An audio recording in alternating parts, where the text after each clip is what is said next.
Welcome back to Southpaw Garage. Today we're going to be taking pretty much our first look at what we've got going on in the interior. I did a little bit of talking about that in a previous video a little while back. Showed a little bit of the AC unit and the wiring that's in there and talked about how we're using the 69 Camaro gauge cluster in this car. So let's see what else we've got going on.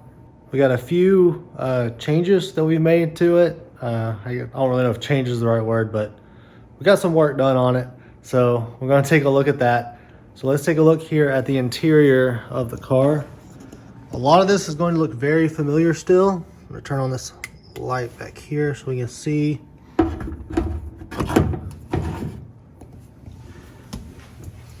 The AC box, the climate control unit is still over here. I've had a couple people comment on videos asking about the under dash wiring. This is really difficult to talk about and kind of explain because of how many wires there are and how small of a space it is. So you can see we have a lot of wires that we've actually taped and wrapped. We've basically just kind of been getting the wires on the side of the car that they need to go in. And we've got a couple hooks mounted up, just holding wires in place as they run across the car. Basically, we've been really just kind of paying attention to the diagrams provided by the American Auto Wire kit. If you do this, it's actually pretty simple, especially since it explains each connector that's numbered. So for instance, number 11 is a turn signal switch right here, and explains which each of the individual wires going to it is for. So this is really helpful for us. This is how we figured out what length we needed the wires at, so that if something needed to reach over here, it didn't have to be as long. If it's going to need to be on this side, it had to be a little bit longer. And if it's going all the way across the passenger side, of course, those are the longest wires because they're all coming out of the fuse box on this side. We did have to do something a little bit different that's going to change the way ours is done for most Novas, because we are using the 69 Camaro gauge cluster, which has four idiot lights, as a lot of people call them, 4 idiot lights on this side of the steering column and 4 idiot lights on this side of the steering column. So we're actually having to split the wires a little differently in order to use the connectors for the bulbs in the Camaro gauge cluster, which is these right here. So you've got 2 wires that goes in each port and then 4 bulbs. So there's 8 wires on each side of the steering column. This entire set of wires here all runs to the back of the car except for 2 wires, which I'll explain here shortly. We've already wrapped them so that we could just kind of get them sitting in here, but this is the brake lights, reverse lights, rear blinker, and the dome light for the cab. I don't really know if this is called a cab in a car. I'm used to driving a truck. It's called a cab in a truck. This area right here. Two wires that go to the dome light for the interior. The dome light wires are orange and white.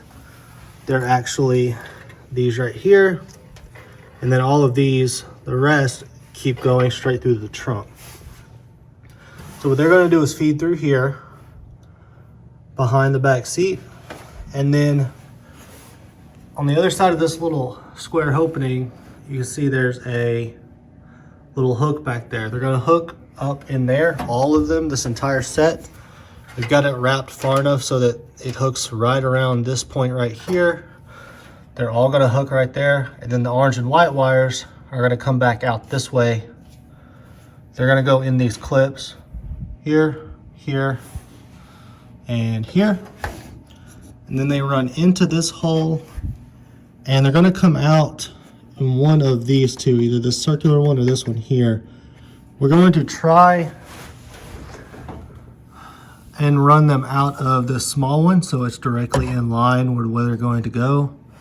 But in the original Nova body that we had, they ran out here. So I'm thinking that's probably the way it was done from the factory.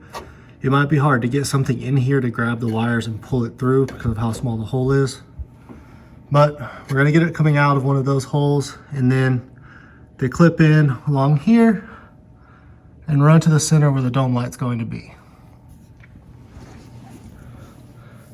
So that's pretty much the way we're working on this interior wiring.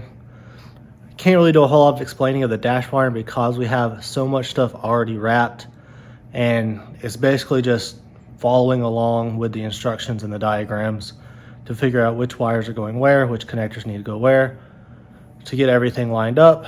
And then you just put it in little hooks or holders to hold the wires in place so they don't be rattling around. Don't be rattling. So they're not going to rattle around while you're driving. English, I know English. Really, the last set of wires to look at for the main wiring kit is the wires that are going to go through the trunk for the tail lights and all the components on the rear of the car. And yes, I am currently sitting in the trunk of the car to give you all the best view that I can of this. So this entire wire set that we sent through the hole up there at the rear seat is coming through here. So I guess I'm just gonna go one color at a time, starting with this dark brown wire. This is parking lights. It starts off going to the side marker on the driver's side. Then it's gonna daisy chain basically all the way across the rear of the car. We're gonna go from here to the driver's side tail lamp. Then it's going to come to the light for the license plate,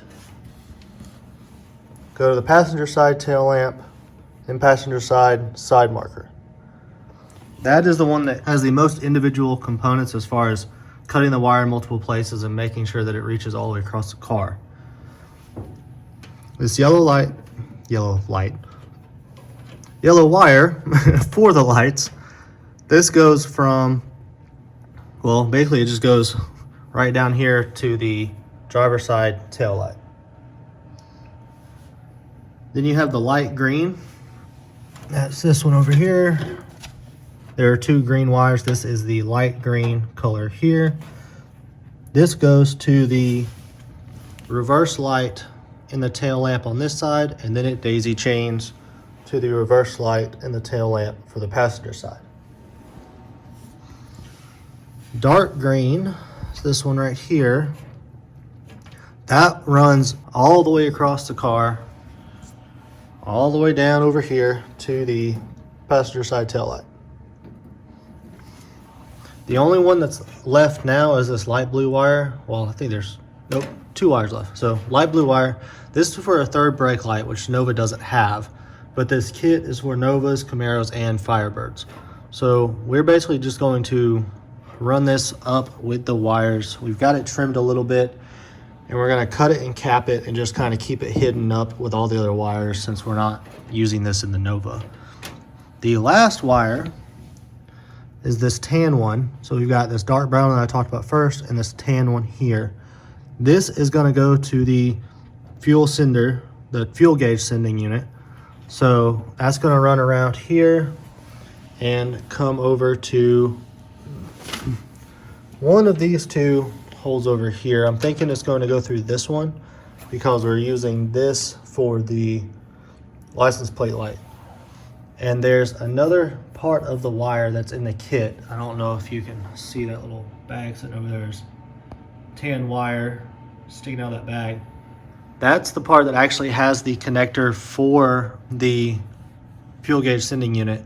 So that's going to connect somewhere under here to where that sending unit is, run up along the top of the fuel tank, and come up through this here with a little stopper and connect to the tan wire. That pretty much does it for the wiring components of the car. Obviously, we haven't got everything all connected yet, but I just wanted to go ahead and give a little overview while we had these wires open and not wrapped so you could see it better. I do have one more thing to talk about in this video, so let's check it out. The only other thing right now that I really have to talk about is we've installed this steering wheel, which you've probably seen a couple of times in the video so far. We took the front part of the steering column off so that we could install the blinker. We've also put a new replacement ignition cylinder in, if it will stop being blurry. There it goes. Put that in. And then we've installed this new steering wheel. This, of course, isn't the standard Nova SS steering wheel. We went with a wood grain. I think it just adds a little bit of extra class to the car. And we're going to have wood grain in the center console because we're using a Camaro console. We're going to have wood grain on the gauge cluster because we're using the Camaro gauge cluster. So all that wood grain together. There's also some wood grain on the door panels. So just going to add a little bit of extra touch of wood grain to the car. And I really like the way the steering wheel feels in the hand. It's got a nice grip to it, nice feel. Looks really classy, I think. So the only thing we've got to do is get the horn button for it. We've got a couple of horns down here. Got this one. This is just your standard SS horn button. It's nice, but it's not really the one I wanted to use. The one I wanted to use might actually be, oh, here it is. Gonna unwrap this for you real quick. Here we go. The one I want to use is this one. It's got the Chevy bow tie in it, and it's red, white, and blue. I think that's going to look really good in the car. Unfortunately, I bought this one. This is for a stock Chevrolet steering wheel horn combination. We bought an aftermarket kit for ours. So because this is so thin on the edges, it doesn't go all the way down. Whereas if you look at this one, you see it's a lot deeper. So I'm going to order one that looks like this, that is that shape and size. So I'll be able to have this red, white, and blue horn button in the car.